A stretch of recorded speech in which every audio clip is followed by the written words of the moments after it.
And then the final thing we did to actually put some load into the shoulder, make you work a little harder, but still work on these same kind of mechanics that we're trying to promote, is some quadruped holds. On those, hopefully I can get my whole body in here. We're looking for knees being under the hips, so I'm not way too far in front or down like this. I kind of have this nice stack from knee to hip, and then same exact thing, shoulder to hand. I think it's a little bit easier if you start kind of collapse down on your body like so, and then I'm gonna think through the base of my wrists on both sides, and even a little bit through the knees. I'm gonna reach into the ground and bring my rib cage and body up. So something like that. You can now see the difference between this, reaching, spreading out my shoulder blades, pushing through the base of the wrist.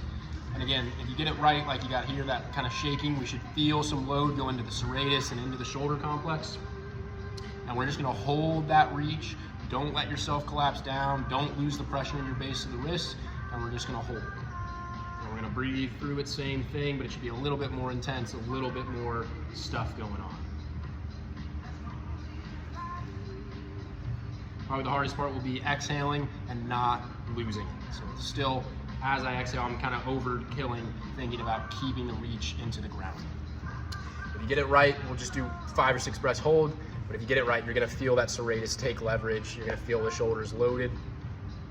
And then the other variation we talked about is doing that exact same thing, but you can just elevate one side at a time. Again, specifically probably for you, the right side, to work on shifting the ribs back in that direction. So I have a plate here. You could use like a firm book, something like that. Got my hand on the right side, and everything is the exact same. I'll start kind of on top of my arms and legs. I want to teach myself to bring my ribs back and then hold that position. Same thing, keeping my reach and maintaining that position, getting my breaths in.